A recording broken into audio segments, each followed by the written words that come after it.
नमस्कार स्टूडेंट्स। आज हम पढ़ रहे हैं राजस्थान के प्रमुख भौतिक भागों में से तीसरा प्रमुख भौतिक भाग है पूर्वी मैदान।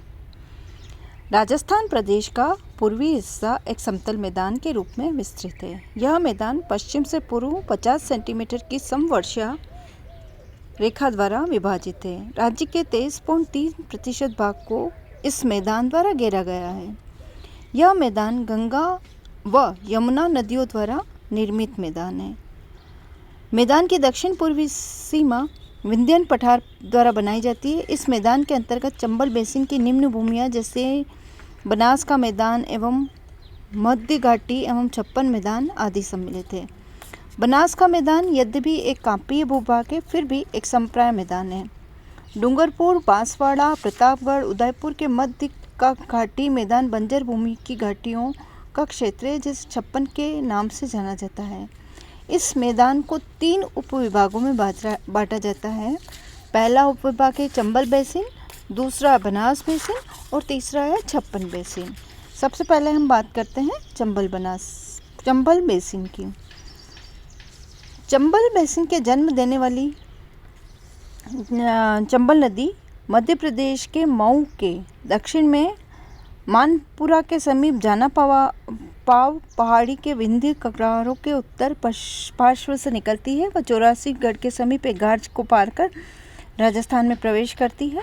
यह नदी अपने उद्गम स्थल से लेकर यमुना में मिलने तक अनेक प्रकार के गार्ज की स्थलाकृतियों का निर्माण करती है, जिनमें प्रमुखतः गार्ज, नदी, कंगार, जलप्रपात, क्षिप्रिका, एनिक पॉइंट एवं बियड भूमि आदि प्रमुख है। चंबल बेसिन उत्कात स्थलाकृति हेतु संपूर्ण भारत में जानी जाती है, जो इस प्रदेश में काफ़ी अच्छी तरह से विकसित है। इसका संपूर्ण घाटी में 9 कापी मैदान पाए जाते हैं। इसके अलावा चंबल घाटी की स्थलाकृतियाँ पहाड़ियों व पठारों से निर्मित है। इस बेसिन का कुल एरिया 4500 वर्ग किलोमीटर है, जो कि बीहड़ों से प्रभावित है। इस प्रदेश में कोटा, बूंदी, बारां, टोंक, सवाई माधोपुर, धौलपुर जिले आते हैं। इसमें सबसे महत्वपूर्ण अधिक चंबल बीहड़ पट्टी 480 किलोमीटर की लंबाई में कोटा से यमुना के संगम तक विस्तृत है। दक्षिणी सीमा सहायक नदियां जैसे काली सिंध व पार्वती आदि के साथ बदलती रहती है। इससे आगे यह कुंवारी बीहड़ों के द्वारा चंबल के दक्षिण पश्चिम मार्ग के साथ निरंतर 12 तक अच्छी तरह सीमांकित है। बीहड़ों तथा यमुना घाटी के बीच चंबल व कुंवारी के बीच मैदानी क्षेत्र में कृषि कार्य किया जाता है। दूसरा इसका प्रमुख उपविभाग है बनास बेसिन। इस नदी को वन की आशिया कहते हैं। बनास बेसिन की सीमा पश्चिम में 50 सेंटीमीटर की वर्षा रेखा द्वारा निर्धारित है। बनास व उसके सहायक नदियाँ जैसे खारी, सोंडरा, बोसी, मोरेल, बेड़च, बाजाइन, गोलवा के द्वारा सिंचित यह मैदान दक्षिण में मेवाड़ का मैदान व उत्तर में मालपुरा करौली का मैदान कहलाता है।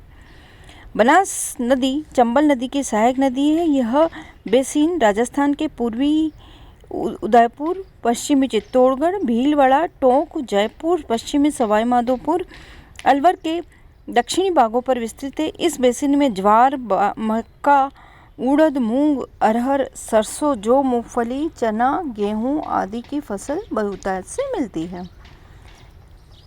बनास बेसिन का तीसरा प्रमुख उपविभाग है छप्पन बेसिन। यह क्षेत्र माही नदी की सहायक नदियों के द्वारा सिंचित है। माही नदी की सहायक नदियों का ढाल प्रवणनांक अति तीव्र है। इतना अधिक ढाल प्रवणनांक अन्य प्रदेश में दृष्टिगोचर नहीं होता है। यह ढाल प्रवणनांक 8 से 12 मीटर प्रति किलोमीटर है।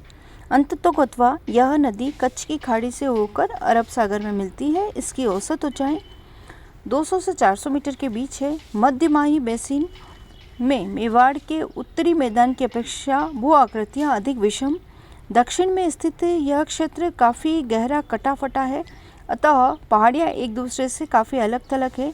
दक्षिण में यह बेसिन समरूप नहीं है, जैसा कि उत्तर में मेवाड़ का मैदान है।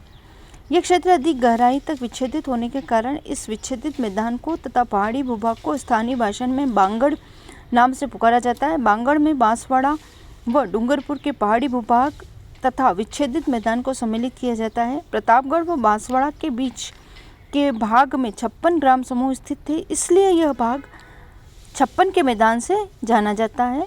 अर्थात इस बेसिन के अंतर्गत शामिल भागों में दक्षिण पूर्व उदयपुर, दक्षिणी बांसवाड़ा, दक्षिणी चित्तौड़गढ़, प्रतापगढ़ व डूंगरपुर सम्मिलित है। धन्यवाद।